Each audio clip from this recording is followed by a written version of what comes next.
like we may have begun. Hello. Hello, everybody. Hello. Welcome to this webinar.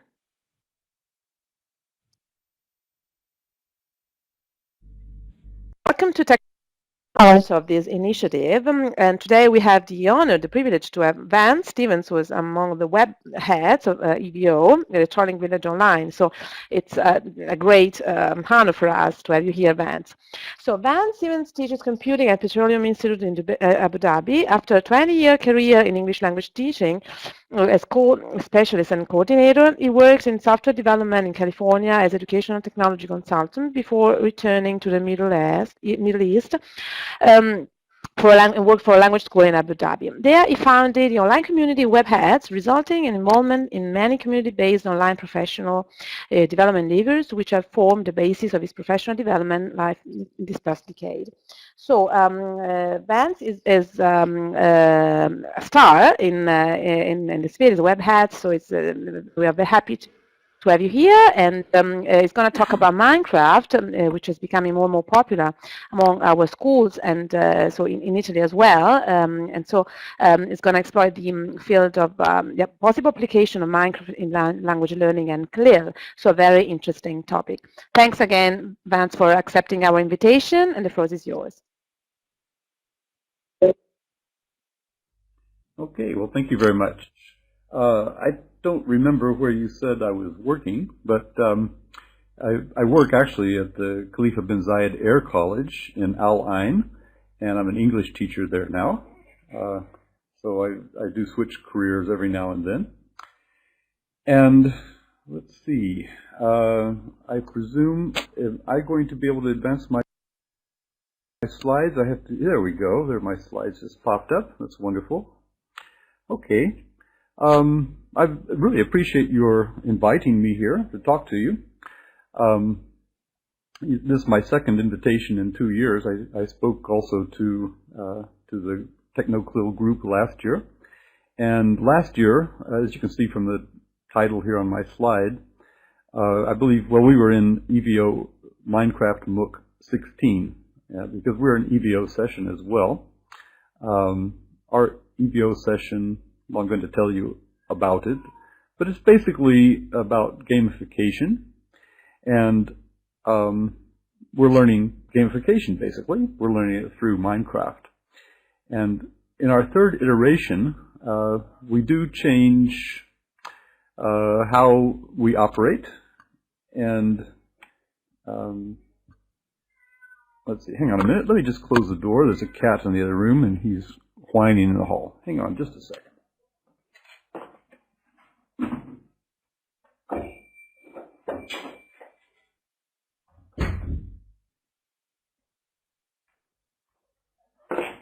Okay, he's just back. This cat, a lovely little cat, but for some reason he lets us know if he's not really happy.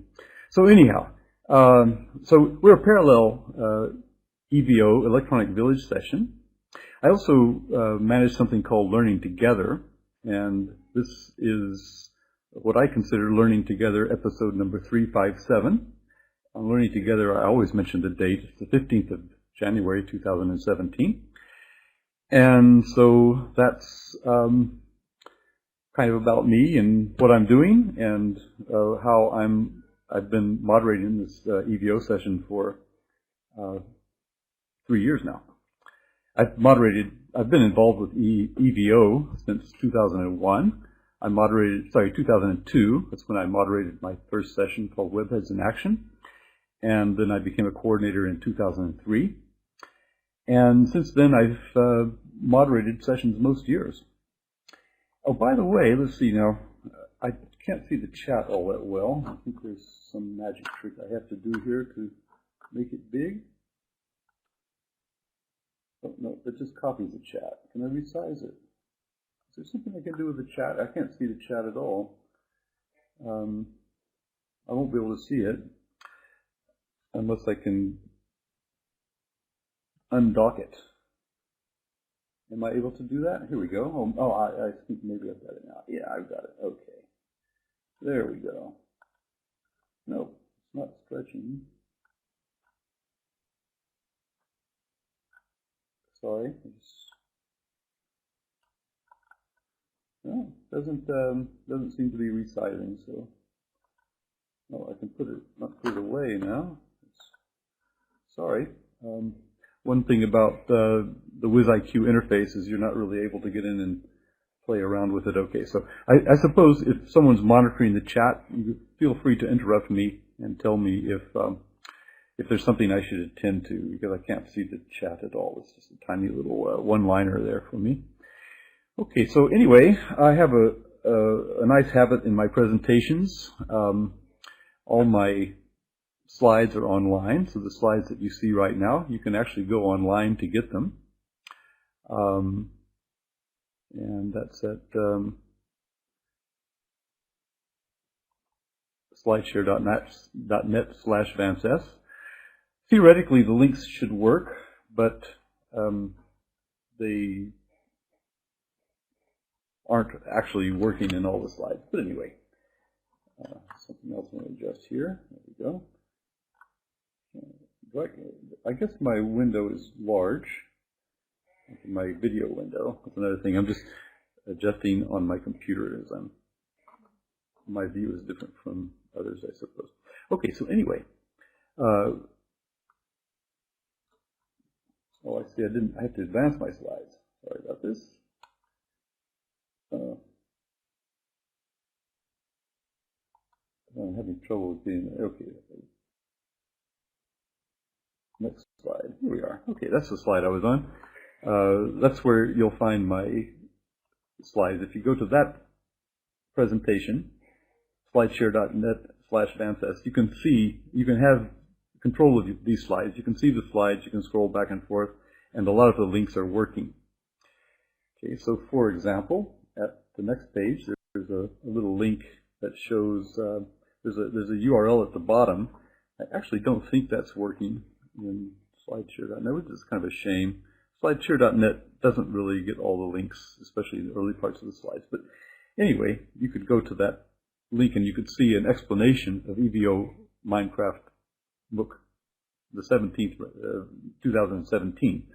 This is actually the video is the first part of the EVO kickoff, which we had last Saturday, I believe, last Saturday the 7th, January 7th. And at that session, Linda Gielen and Linda is one of my co-moderators, we came on and talked a little bit about what we're doing in EVO Minecraft MOOC 17.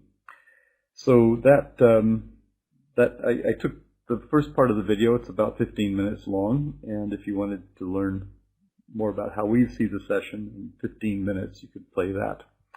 So the other moderators are listed there as well. I guess the most salient ones who are actively participating are Rose Bard, besides Linda, of course, and Glenn Irvin is very active in our Google Plus community, and Jeff Kuhn is actually our master at Minecraft. He started our server for us, and he's at Ohio University, where Aaron Schwartz, his colleague, is now maintaining the server. So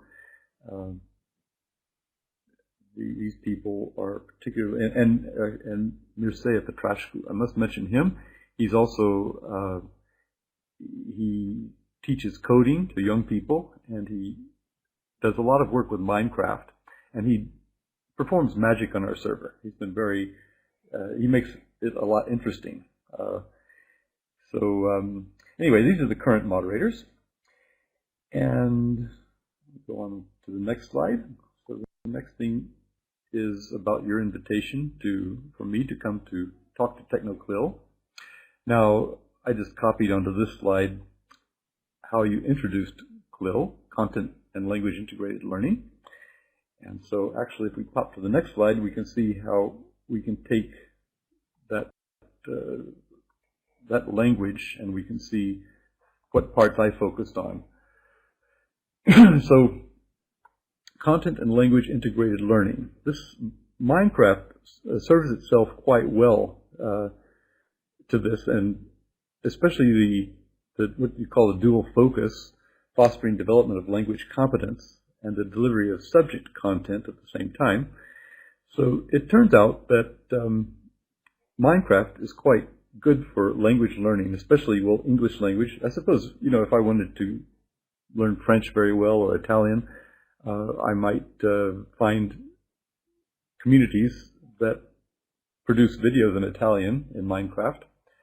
But for people who are looking to learn English, there is quite a lot of stuff online. So that's one way that Minecraft. I have some stories. I'll show you some stories in a minute, or tell you some stories.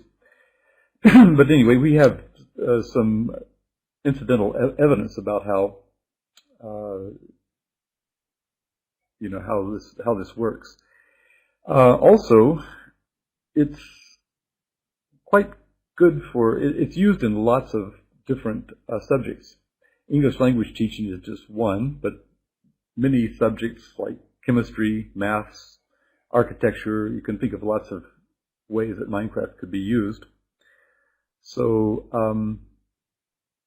so learning curricular subjects in foreign language, I'll show you a little bit about that. I'll talk a little bit more about that. And another focus of your session is combining teaching strategies and technical tools. And teaching strategies, the strategy I'm going to talk about is gamification. And the tool, of course, is Minecraft. So Minecraft lends itself very well to these things. So starting with that first point, the dual focus, fostering development of language competences and the delivery of subject content at the same time, Mariana Smolchitz, I don't remember her name. I didn't mention her as a moderator. She's one of our moderators. She's actually not actively moderating right now, but she's been a moderator with us for 2015 and 2016.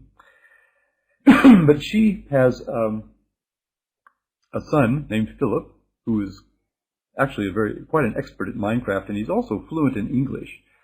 And we wrote an article together. What Mariana did was she interviewed her son, basically. Oh, by the way, I'm just checking my slideshare.net links. If you went to SlideShare and you went to slide 6, you would find this. You could be looking at this article if you want. So basically, I'm getting something. This is interesting. Okay, never mind. Something is coming up on my screen that distracted me, so never mind.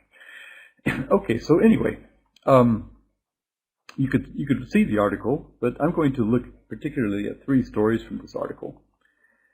The first story is about Mariana herself.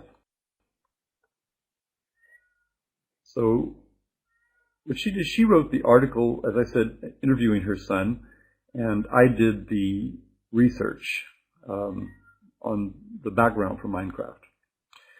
But what she said about her son, we gave a presentation together with Braun Stuckey at last year's SL Languages Conference. And this slide is from the slide show there. And actually, the slide, let's see, looking at it, that slide may not be, that hyperlink might not work in my slideshare.net, but anyway, it doesn't matter. You could probably Google it. You could Google Minecraft as a way to gamify learning, and you'd come up on that SlideShare. But the slide is from that presentation, so you can see Mariana's picture there and her son Philip. And Philip has his own YouTube channel. It's called Snake Gaming, and he attributes, basically in this article, he attributes his fluency to interacting with other people, and he makes videos to show them what he does with Minecraft, and he makes videos to explain Minecraft. He's interacted with us. He's actually, we consider him one of our co-moderators, and he's also an example of how we flip learning in EVO Minecraft MOOC, because EVO Minecraft MOOC, the people who started it, didn't really know much about Minecraft. We wanted to learn about Minecraft. So we attracted people like, well, actually, through learning together, I attracted Mariana, and then she got her son, she started telling me about his interest in Minecraft. And I was interested in Minecraft. So the two of us, really, Mariana and I, as seminal co-moderators, started the EVO Minecraft MOOC, or started the idea. And in writing this article, we found other people who, other people with experience in Minecraft. For example, one was Dave Dodgson, who was distracting me a moment ago because he had popped onto Discord, which is something that we use when we're in Minecraft, so I know he's there right now. But anyway, David Dodgson, we interviewed him in the story, or we didn't interview him, sorry. He was one of the examples in the story. This is interesting, especially for people in CLIL, because he was working in Turkey, and he said that his son, his own son, British son, I suppose, he works for the British Council, so I suppose he's British, and his son was going to the school that he was teaching at. Now, the students there had the easier of these books, the green book. They had the green book in Turkish. It was available in Turkish. And when they wanted to know more about Minecraft, they would get the Turkish version. David wanted an English version for his son, so he went to a bookstore that sold English books, and he bought these two books in English, and he gave them to his son. Now, his son took the book to his class and showed his friends. And some of his friends' relatives or brothers and sisters were in David's class where he was teaching, he was using Minecraft in his teaching, and where they were interested in the game of Minecraft.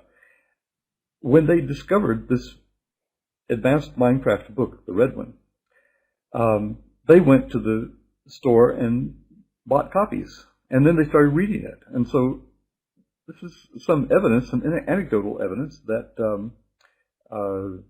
that shows you a little bit about the students' motivation to actually use the language to learn more about Minecraft, because it's quite compelling for them. So that's the second story. And then the third story comes from Jeff Kuhn. And Jeff was somebody who, by the way, Jeff gave a talk on at the 2015 Call IS IATEFL webinar. There was a joint webinar on gamification and gaming and gamification. And Jeff's presentation there was about a class that he was teaching, an English class, where the topic, it was a creative writing class, and the topic was disaster management.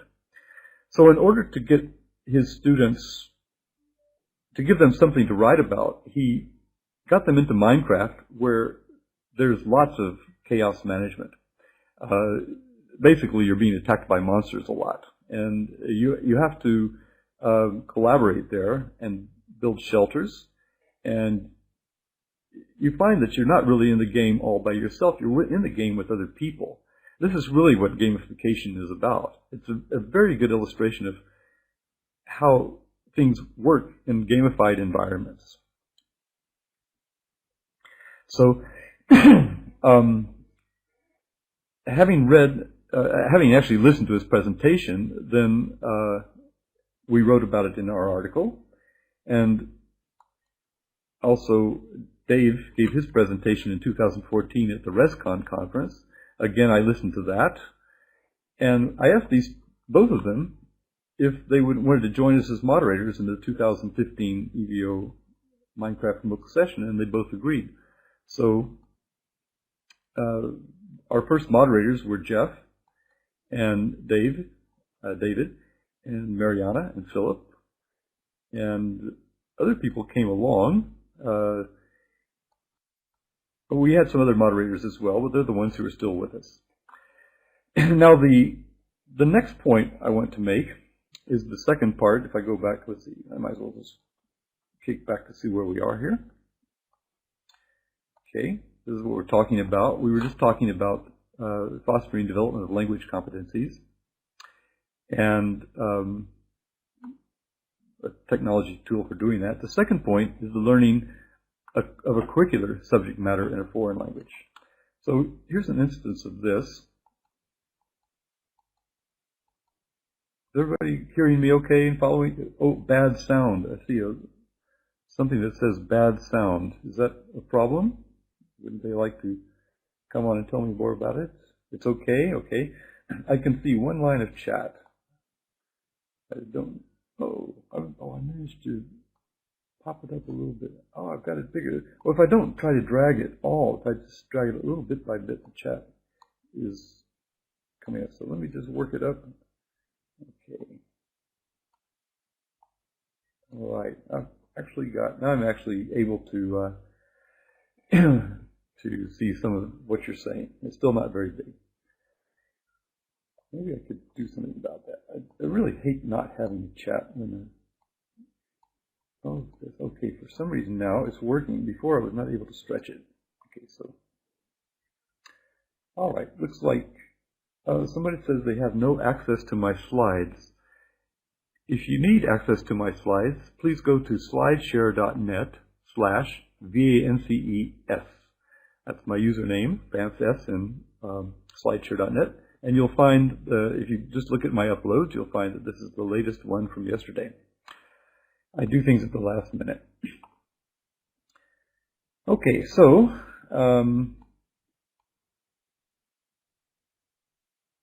now going back to the curricular, using a variety of curricular subjects in a foreign language. This is an example of someone who presented with us, my colleagues and I, at an ISTE conference in 2015 in Philadelphia. Her name is Mary Kay Pauley. She's a teacher in the United Arab Emirates. And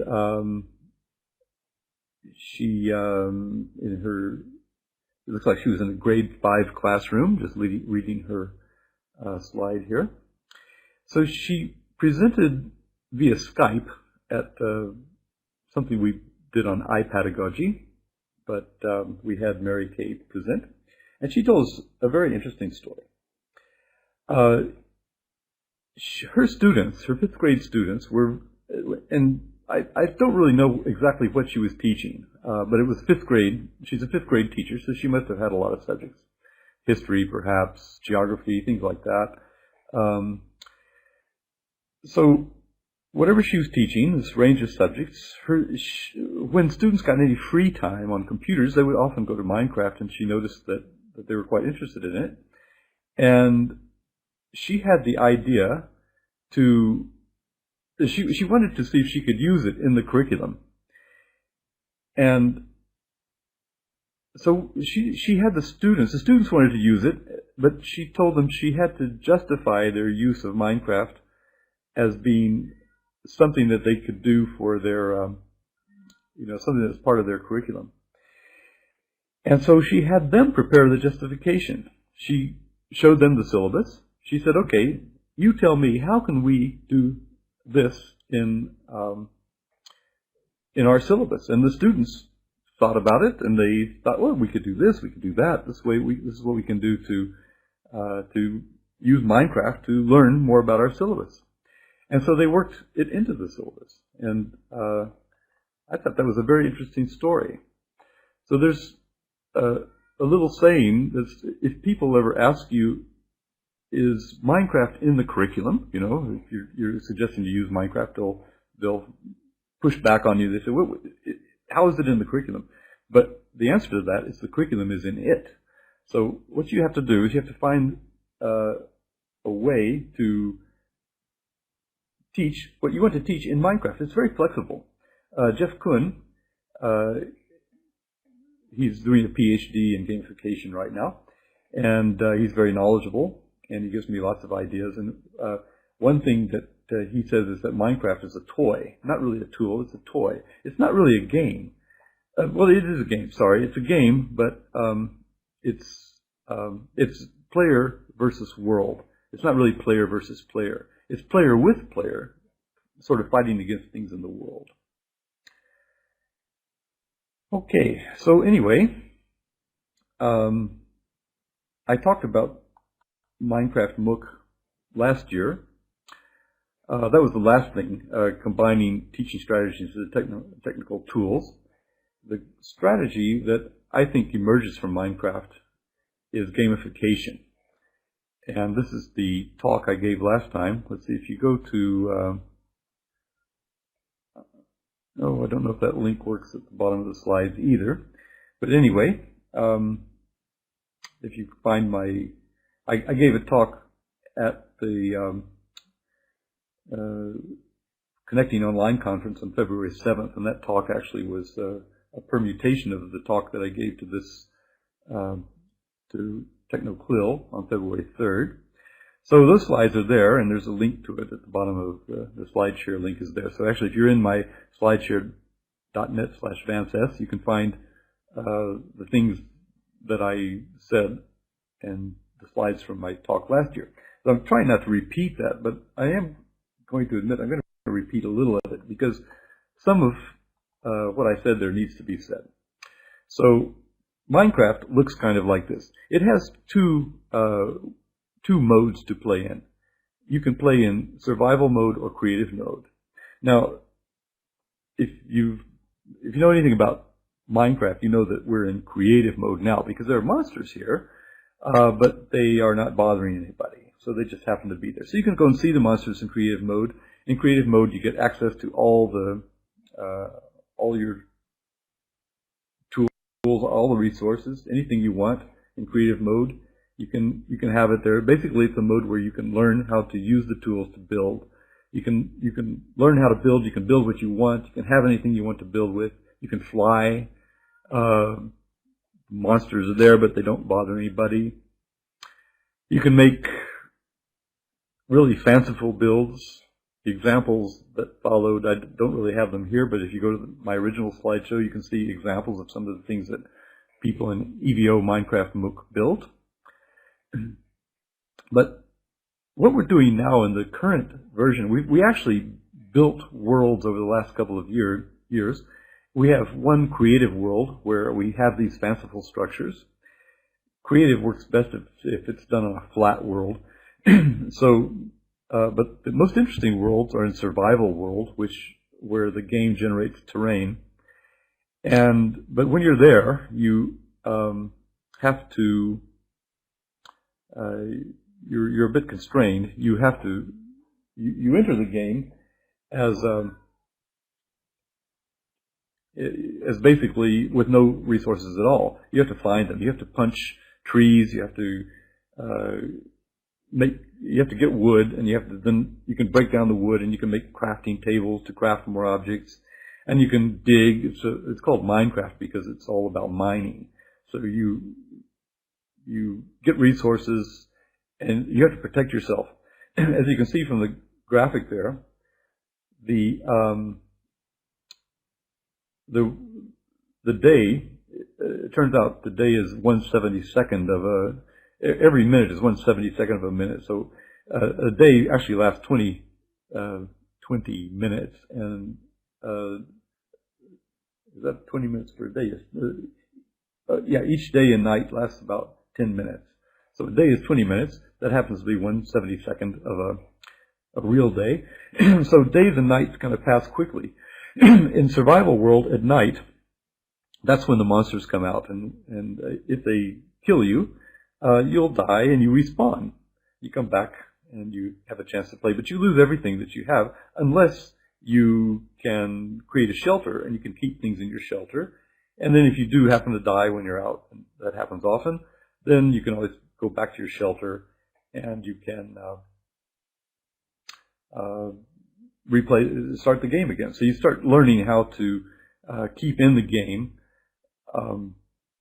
and how to survive, especially with other players. If you're in a nice community, and this is the problem actually with trying to learn Minecraft, it's very difficult to get into a community, which is why Marianne and I had the idea to start one ourselves and attract people to it. So we call it a MOOC. It's EVO Minecraft MOOC. A MOOC, I don't know how familiar you are with MOOCs, but they're by definition massive open online courses. So it's massive. MOOC has a lot of people in it. Ours has, well, yours is very massive. You know about MOOCs because you guys are a MOOC. You have thousands of participants in your MOOC. And a MOOC is open as in free, as in beer. It's open and also free as in liberty. The resources are accessible by anybody. The only thing that's not free in Minecraft is Minecraft itself. You have to pay almost $30, like $28 or something like that, to purchase a login to Minecraft. The login gives you access to Minecraft on any device. So once you've got your login, you can then download the software on any device. There's software there's a Pocket Edition for iPad. There's an Xbox Edition. There's a server. You can download a server for free and you can install it. It doesn't take a lot of some courses in Minecraft. Some MOOCs, actually, a Minecraft MOOC they had recently that actually taught people how to do Minecraft systematically started out by download a server and get it set up. So I don't know if you've seen this diagram by Stephen Downes, but the reason that we use MOOCs is that the diagram on the left doesn't scale. When you have just a teacher trying to teach other people, that's not very effective for things that you really want to learn. And there's another aspect about MOOCs is brought up by Dave Cormier in a Learning Together session he did with us. There's something called Cynefin, which is something made by the proponent of that is David Snowden, not the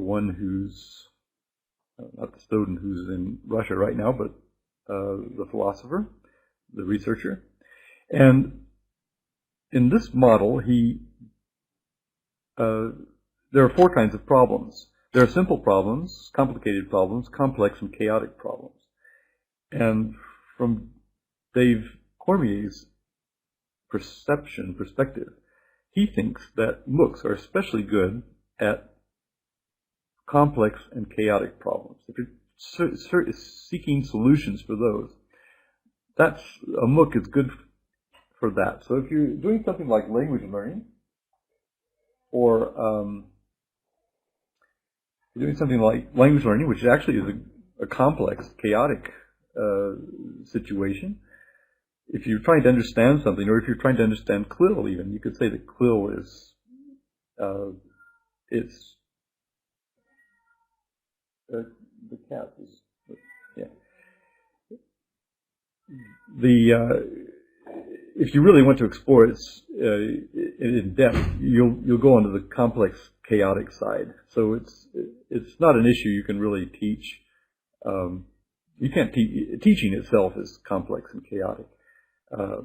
There are very few simple things, but say you're teaching someone how to add, or simple formulas, chemistry formulas. These can be simple problems, or a complicated problem might be, well, it's where you analyze, you respond to things. So you start synthesizing chemicals. Okay, so this is getting complicated, but you don't really need MOOCs for that. You need a more basic course. But basically, MOOCs address these very chaotic problems. So this is EVO Minecraft MOOC's hidden agenda. It's not really so much about Minecraft, it's about gamification, because gamification too is a very complex thing to understand. And the reason it's complex is that it's ineffable. It is something that you need to experience in order to understand it. So if you haven't really experienced gamification, it's very difficult for you to construct a gamified environment for learners. So what our EVO Minecraft MOOC session is designed to do is to let people go into a game like Minecraft. But what we're really trying to get them to understand is that by being in the game, we're trying to get them to understand gamification. Okay, and as an illustration of that, there's somebody who's just joined us in the 2017 course, and she wrote, "What an adventure I had with Rose today." That's Rose Bard, one of our moderators. Together we found the roofed forest biome and built a home there. It was great collaboration. It was wonderful to have company to explore and to do something together. And so that's the thing that you learn about gamification is when you're in this game, you're in the Minecraft game, but what you're really learning about is in the overarching, the big game, what we call the big game, well, the big G game. Let me just advance the slides and we'll see what all that's about. So,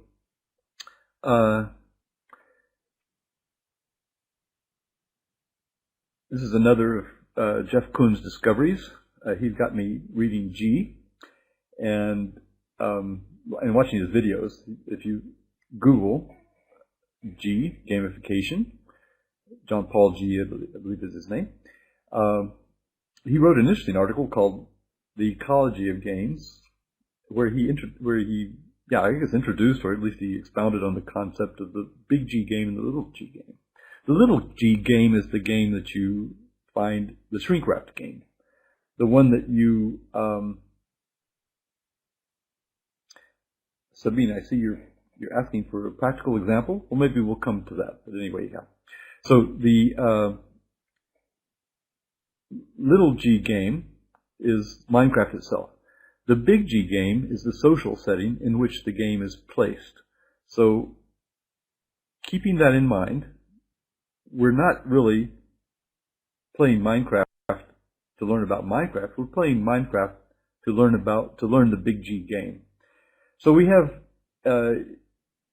one example I give is Facebook. It's a game with a game board. Facebook has you don't really know how to play it. You go to Facebook, you go to the Facebook site, and then it says, "What's on your mind?" So you answer that question, and then you start connecting with friends, and you sort of intuitively figure out. Nobody really reads a manual about Facebook unless you read the user agreement and then go in and try to adjust your settings, your privacy settings. But most people just do it, and most apps work that way, really. So people just do them. You learn about something that is good, you download them, and you just get on it, and you try to do what is there that will help you.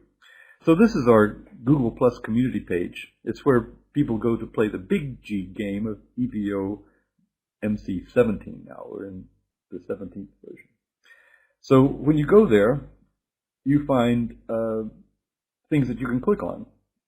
And we have missions. Well, let's see. I have a better description on the next slide. So you go to this page. Everything you want is there. There's a link to it in case you go to the slides. We're on slide 18. If you go to slide 18, you can find the link there to the Google Plus community. And this is what you find there. So actually it might be on this slide that you find the link. I'm not sure if the link is working on the other one. I've got the slide that, yes, the link works here. So these links work on this page. So you can find our session the same way you found the TECHNOCLIL session. You go to evosessions.pbworks.com and you find the session you're looking for, and that's its link. And then, as with TECHNOCLIL, you clicked on the link to the Moodle and you signed up there. So ours points to this Google Plus community. And then you'll find a sidebar there.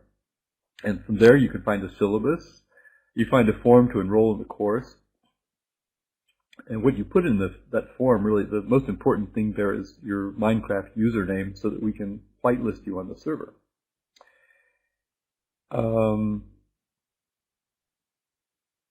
Beth, she can't hear. Why can't she hear? Okay, Beth Ghost Raven, by the way, is someone from the EVO Minecraft community. And I'm not sure what, let's see, her real name is Beth O'Connell.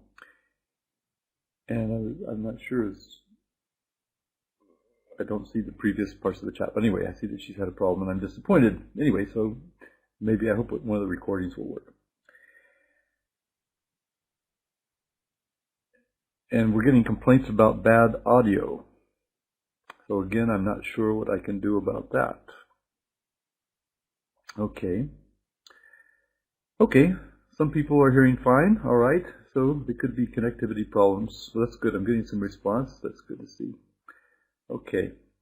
So anyway, basically what I was talking about was that if you want to play the game of Minecraft, this one, if you want to play this, that's where you go to learn about gamification.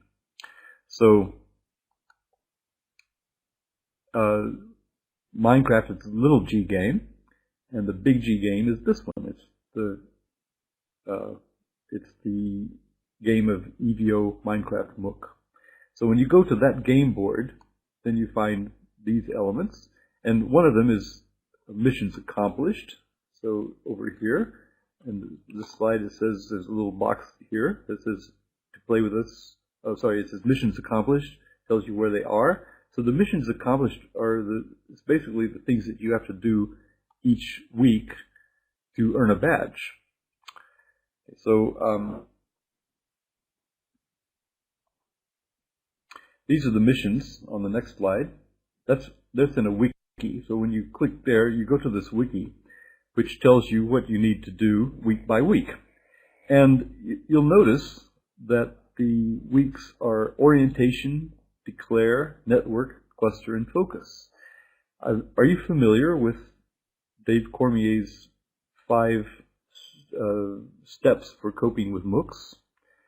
He made some very famous videos in which he said that if you want to cope with a MOOC, it's very big. You can't really interact with the teacher because that model doesn't scale. You're going to be interacting with each other. And so when you go to a MOOC, and it happens to be a 5-week course, as you know, a 5-week session. Actually, we're supposed to call them sessions. So the first week, we call it orientation. And the second week, by then, you're supposed to have been able to sort of figure out where you are and what you're doing. And you declare, which means that you post something about yourself and you introduce yourself and you sort of state why you're there. We take really 2 weeks for that. This phase is pretty much orientation.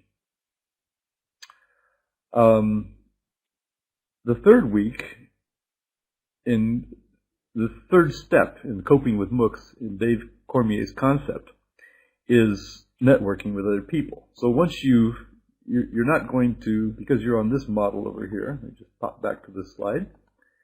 So recall this slide, you're in the model where you're networking with other people in the MOOC because you don't really have direct access to one teacher. What MOOCs do is they distribute knowledge so that knowledge available in a network is available to everyone in the network by virtue of, if I have access to you, then I also have access to somebody that you have access to. The knowledge, all the knowledge in the network is available to anyone in that network. That's Siemens' idea of connectivism. So he says that the pipes are more important than the content in the pipes, which means that your connections with other people are the things that bring you the knowledge. The knowledge is there like berries on the bush. You just have to know how to get to those berries.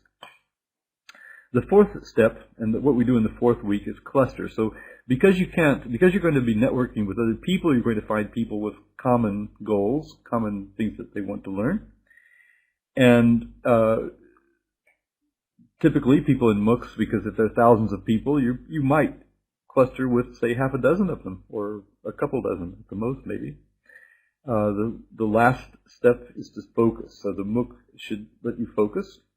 So the activities that we do in EVO Minecraft MOOC are sort of categorized in these things. Right now, for the first 2 weeks, we're orienting with each other. Then we'll be networking. Basically, I suppose we go to Minecraft and we find a network of people there, and we network in our Google Plus community. People are posting there.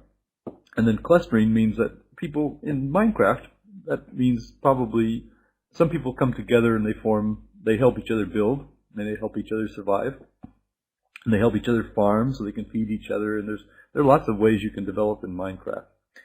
And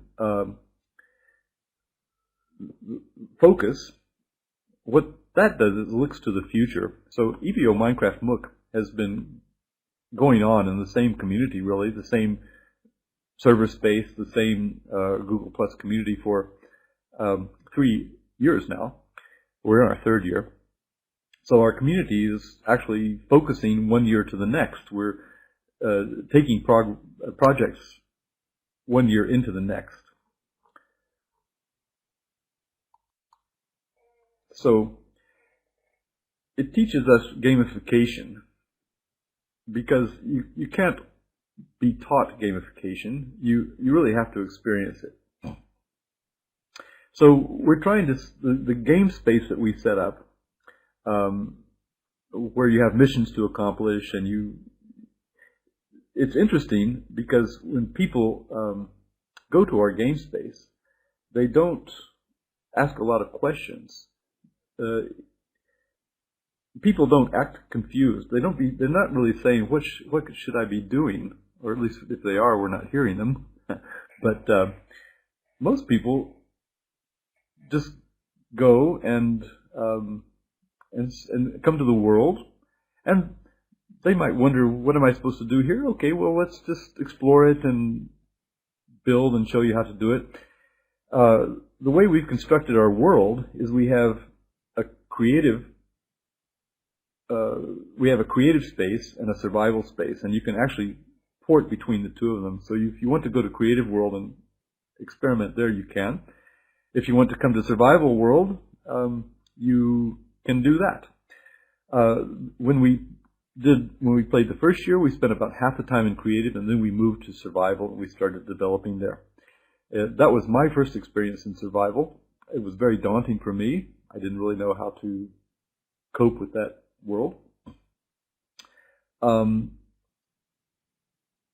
So I discovered that other people, like Jeff, for example, had set up shelters and put signs outside the shelters that said, "Come inside. You can survive here." And then there were things there, things to eat, and then I might find Jeff himself, and Jeff would take me down mining, and he showed me things we could do. Like Jane's experience when she met Rose, and they built a home together. So this is the kind of thing that you find when you go into a gamified space, is that you find other people who try to help you. The game of Minecraft gives us an intrinsic motivation to be in the space and learning from one another. But being there is where you learn about gamification, and you start thinking, now what am I trying to teach? Sabina, I believe, was asking about a concrete example. This is, so I teach language, so if, now I can see many ways where everything is in English here, so students really want to be there. And so you can show people a lot of things.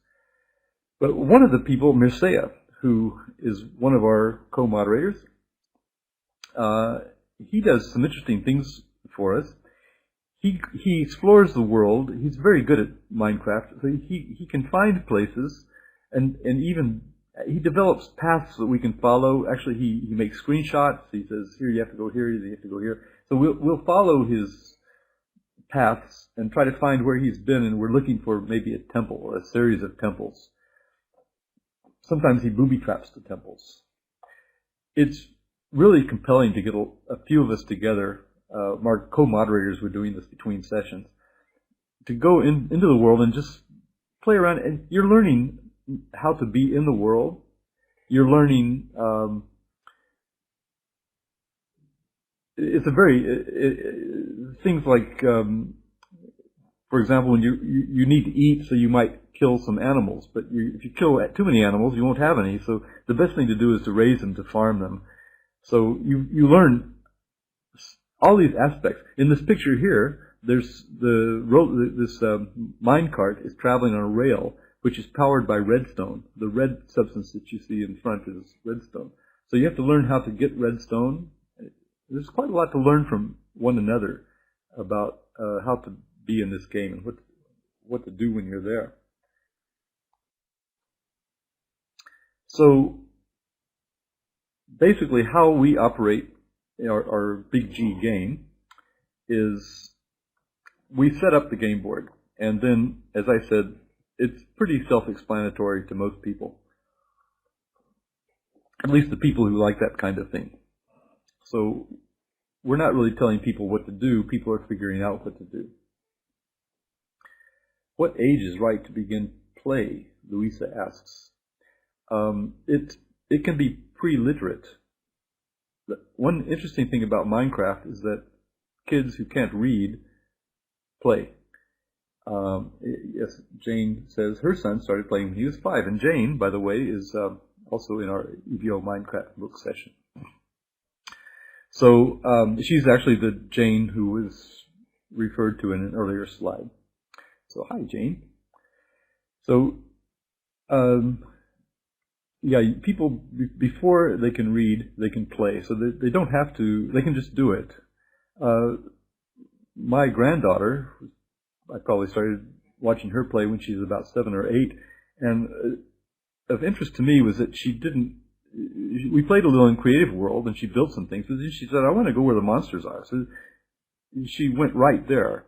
And another thing we're noticing about this new, as I was saying earlier, in 2015, we spent a lot of time in Creative World and went to Survival. In last year, we did sort of the same. The second year, we ran the course. But this year, we've got these worlds already developed in Survival and in Creative. And we found the space is really infinite. So we found places distant from where our existing worlds are. And we sort of started these new worlds for the people. Now, what's happened is that the people are coming into Survival World because they can go to one or the other. We actually spawn them in Survival. They can press a button and they can go to Creative. They're not electing to do that. I'm finding that very interesting. The people are actually quite interested in before this goes off the screen, I see a question: what are the advantages and disadvantages of introducing gamification in an e-learning environment? Well, basically, you have to see the advantage of gamification. Now, this is, as I said, it's difficult to see, it's difficult to know how it works until you experience it. So that's one thing that, if you're in a gamified environment, then you can, then you know how it works. That's why it's kind of important. If you wanted to see how it worked, you'd have to come and play with us or find another game. I'm sure there are many game spaces. This is how our game world operates. The slide that is here. We put the game board up, basically, and then people come into the world and they start to play. They don't ask a lot of questions, they just do it. We schedule meetings in World using this doodle tool. So you can see this is a screenshot of one of our recent doodles. It's a polling tool, and the poll question we asked was, what time are you available? And so people fill in their availabilities, and we can see then where the clusters of people are. So we can know when to meet in World. So we haven't been setting webinars yet, but we're basically just kind of meeting spontaneously. And then they post their experiences to the Google community. They keep blogs. They're encouraged to keep blogs and record their missions. And we don't really have, we have a syllabus. We've written out a syllabus. We've explained to people what to do, but it's kind of like the manual for Facebook. People don't necessarily use it. if they're gamers, they're happy with community as a curriculum and with the MOOC model. And community as a curriculum is something else that Dave Cormier has been writing about. There's an interesting article about that. He recently ran a MOOC called Rhizomatic Learning, and the 2014 Rhizomatic Learning was themed the community is the curriculum. What that means is you can state goals for a course, but what the community will tell you where they want to go. So it's where you let the community drive the curriculum. So if you develop a community and they enjoy being with each other and playing with each other, learning from each other, as you're probably doing in TECHNOCLIL, then to some extent the people in that community, if they know what they want to learn, they might drive the curriculum in that direction. So basically, EVO Minecraft MOOC is a game. It's a big G game because it has rules, but there's flexibility. People sort of bring their own goals to it. It has challenges. And I didn't say much about badges, but we give badges as well. The way we do that, we set up a spreadsheet, a Google sheet that people can join.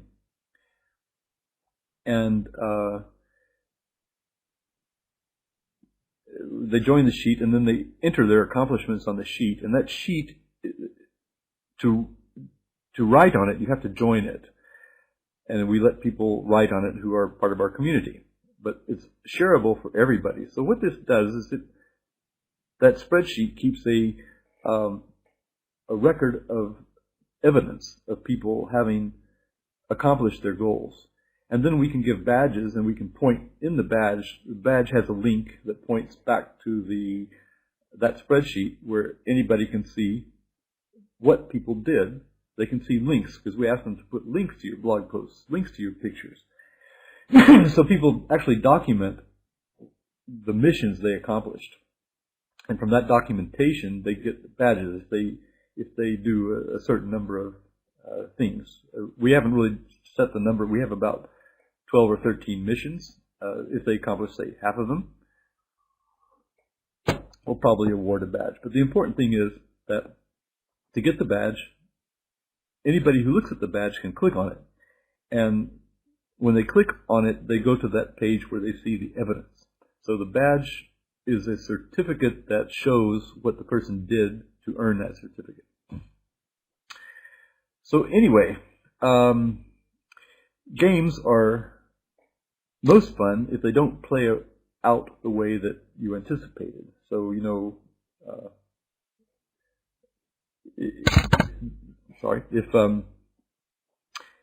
if you know what's going to happen in a game, it's not that much fun. A game really has to have, it has to be serendipitous, you know. So, so we try to stay serendipitous. Now, if you want, when you're applying this in a CLIL environment, I would think that the things that you, if you can gamify it, one element of games is awards like badges, and then, well, these other things, having challenges, having missions, calling your tasks missions is kind of a gamification technique. So, letting people work at their own pace, because if you're playing a game, you're not doing the things that you're told to do. You're getting better and better, and then branching out and getting more and more challenged. So, what do we learn? What do we learn about gamification? Here's Linda Geelan. One of her posts in our community is that she set up a farm somewhere. She said, if anybody wants to come to my farm, come and help yourself. Just put stuff back. If you if you take something because you need it, maybe right away you're going to die if you don't eat. Then just put it back. So it's an example of how we cooperate with each other in survival. So assist others, and you're assisted by others in the world, and with their cooperation, you stay alive and learn. So think of other games you play. Football, for example. You can't, no one person is the team. It requires a team. Everybody's playing together. Everybody's doing different things. If you're just trying to play by yourself, you're not going to enjoy it as much as if you team up with other people. So if you want to learn about teamwork, you might play football. Possibly some, well, anyway. So basically, gamification turns out to be learning through teamwork, mutual support, meeting challenges, and achieving your goal. It has to be your goal. So it could be that the goal is to put the ball into the net, but people who play that game really want to do that. So they're trying to achieve that goal. In Minecraft, I don't know, what are we trying to achieve? I guess my goal is really to learn, I wanted to learn why is Minecraft so compelling to teachers, not just to students. So by going into the game, I saw how it worked. I saw how something that I thought was impossible is very achievable, and you're really surprised about the support that you get. And you start thinking, if my students were in this environment, think of how much fun it would be for them to learn what I'm trying to teach them. Now, and I mentioned Bersea's quests for a reason, actually, because some teachers set up worlds where they take their students to learn about concepts. One really, if you're teaching archaeology, for example, or if you're studying ancient cultures, you can recreate those cultures or artifacts from those cultures in Minecraft, and you can send people into a game to explore it and learn things that you're trying to teach them. Things I'm thinking of are pyramids that people have created to get people to. Angela says cooperation, human relation using technology. Yes, okay, that's right. Project-based approach, because not only can you create the worlds that your students can explore, but they can create them too. I mean, I'm teaching people about cadets who are learning to fly, so we could have them construct airports and things like that. Okay, so we're about at the end of my slide. Since Jane is here, she'll appreciate that. I was just looking for some examples of how people are surviving and using each other to help them. So Jane says that this is just from the other day, the 12th of January actually. She's reporting that she's traveling on a boat that she crafted, and she's thanking me for teleporting her because actually both of us got into a dark place. We couldn't see, and we didn't have torches with us, I guess. So I teleported myself to the spawn point and brought her out too because we were just stuck. It was not fun at that point. So we escaped. She thanked me. She says, and then she took a picture of me in the spawn, the longhouse where we land when we die. Or I'm a sysop on this, so I can cheat a little bit. Kimball Harrison, somebody just the other day, or actually it was today, or it was yesterday, I suppose. She's written, "Whose lovely house did I find just in time for nightfall?" She was out at a time when it was getting dark. She had no shelter. She found this house and went inside and stayed there during the night. And Jeff wrote and said, "That's my house. Feel free to camp out overnight anytime, though the accommodations are a bit Spartan." That doesn't really matter. But basically, these are just examples of what happens in the world as people are negotiating it. Just building geometry, geometrical concepts are here. Math, geometry, architecture, creativity. If you're teaching art, it'd be a good thing to do. Yeah. Okay, anyway, that's pretty much what I've wanted to say, and I think I've gone a little over an hour.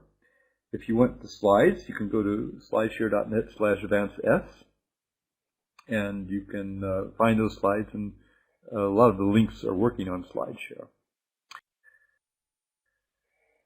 So, thank you, Vance. Yeah, if you want to try it, by the way, you can join us. We don't. You're the community creating your own curriculum when you join us. So you just, as in MOOCs, a lot of people don't really complete MOOCs. They just learn from them a little bit.